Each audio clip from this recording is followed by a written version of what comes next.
Welcome back to Universol Leadership Development. In this video, we will continue our leadership journey with John C Maxwell's 21 Irrefutable Laws of Leadership. In this video, we'll be going over the law of the lid. Lid number 1.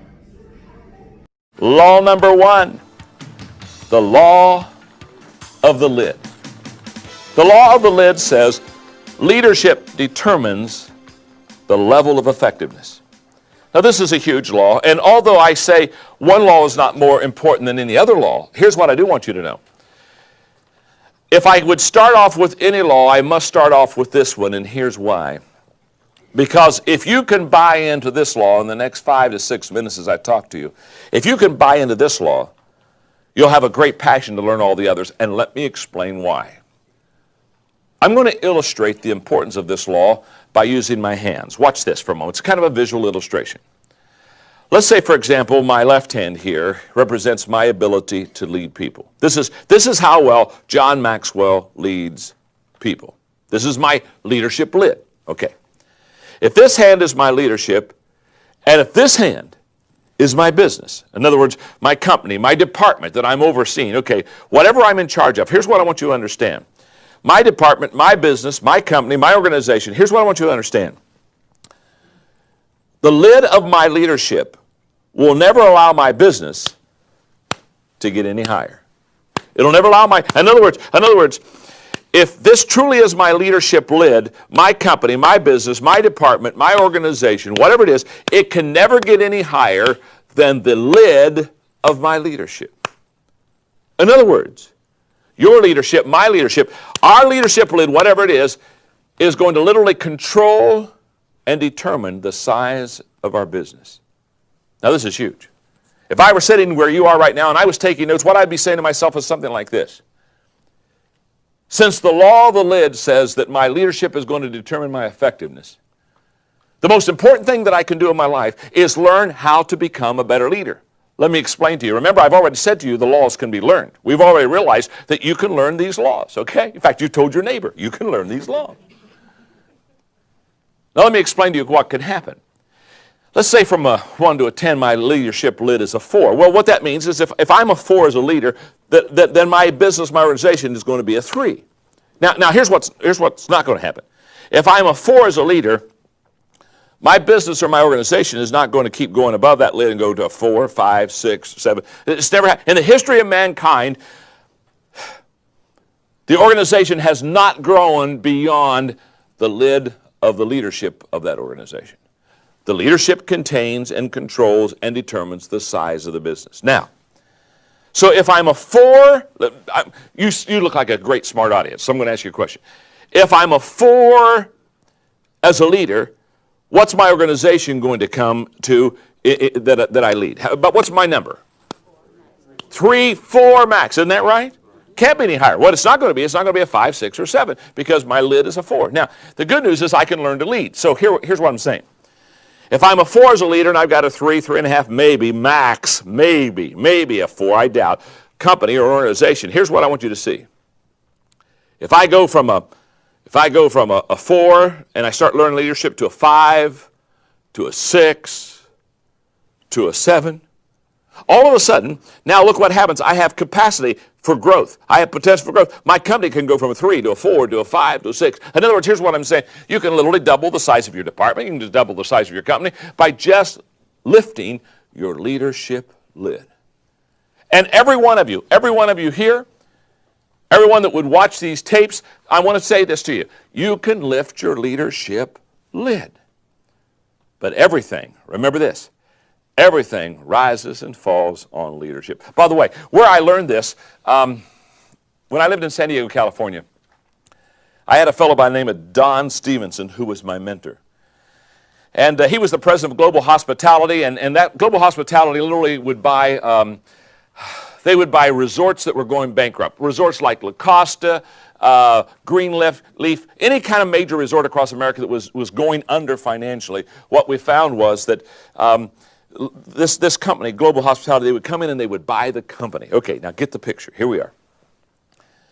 I'm sitting out with Don Stevenson about every other month. He's mentoring me. And I asked him one day, I said, Don, When you go buy a bankrupt company, a resort that's going under, are there some things that you always do?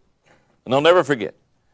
He looked at me and said, John, he said, yes, there is. He said, when we go into a bankrupt company, he said, there are two things we always do. And I looked at him and said, two things? He said, yes, absolutely.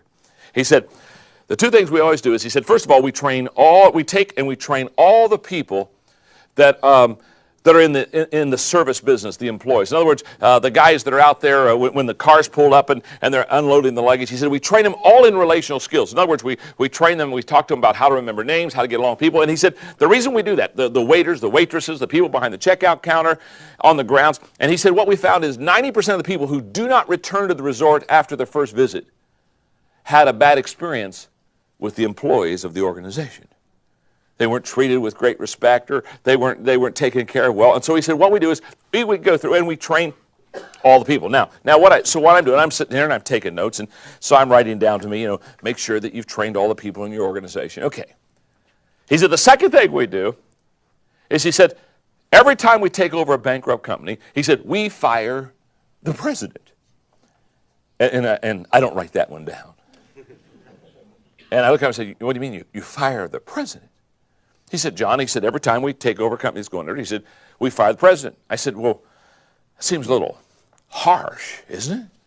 I mean, don't you first go see him, you know what I mean? Go sit in the office, light a fire in the fireplace, hold hands, do a little kumbaya, you know what I'm talking about? No. He said, John, he said, we fire the president. And I'm pressing him a little bit more, and I can remember, because he was eating the salad. He was just looking down, eating the salad, talking to me. And he stops, puts his fork down. Now he's looking at me. He's a little bit ticked that I'm not catching this, And he's looking at me. He said, John, listen to me. He said, if the president were any good, the company wouldn't be going bankrupt. The first thing we do is fire the president. I remember finally saying, okay, fire the president. You know what he was teaching me that day? He was teaching me the law of the lid. What he was really saying to me is that it's an absolute fact that in any organization, everything rises and falls on leadership. And the leadership of that organization will determine the size of that organization. And so therefore, when you have a good company that's thriving and doing great business and excelling, you've got good leadership. And when you've got a company that's stagnant and it's going downhill and it's not going well, I can promise you, you have bad leadership. Everything rises and falls on leadership. Now, let me tell you what that law did for me as a leader. That day, when I walked out from the table, after listening to Don talk to me, that day, what I realized was that I was responsible as a leader. That I had to now take responsibility for my organization. I had to take responsibility for my people. I had to take responsibility for the success of my company. That I couldn't go and blame someone else. I read a statement recently that's just powerful. Here's what it is. It's easier to go from failure to success than it is to go from excuses to success. That's a tremendous statement. And whenever as a leader I begin to make excuses for why my company is not doing well or why my organization is not doing well, and I began to go and say, well, you know what, I mean, we're in the wrong location and we got the wrong people. And listen, cut the excuses out. If you're the leader, learn to lead and take responsibility for that leadership. Here's the good news. You can grow as a leader. You can become a better leader than you are right now. That I promise you. But take responsibility. Because the law of the lid says the organization or the company cannot rise any higher than your level of leadership. The law of the lid is a huge law. So if you'll notice in your workbook, I have some questions. Just some simple questions. Questions that I want you on your own to ask yourself. Questions such as, what is the lid number on my leadership? From a 1 to a 10, where am I? Question number 2. I love this one. Would those around me agree with my assessment? Get your leadership team together. And, hey, by the way, let me just say this. If, when you're kind of evaluating yourself, if you put down that you're probably from a 1 to a 10, you're probably like a 9.5. And you ask your team, you get your team together and say, what do you think my number is? And they say you're a 2.5. You're probably missing something. So let those around you evaluate and assess your leadership. And then question number 3, what is my plan to increase my lid number, my leadership lid number? How am I going to grow it? Because I have found that this is absolutely key. The ability to prepare and do curriculum like we're doing here so that you can grow as a leader. I mean, how am I going to grow my leadership lid? And question number 4, what are the lid numbers of those that work with me? That's a great question. Those that are around you close, because one of the laws we'll study in the 21 irrefutable laws of leadership is the law of the inner circle. And the law of the inner circle says those closest to me determine the level of my success.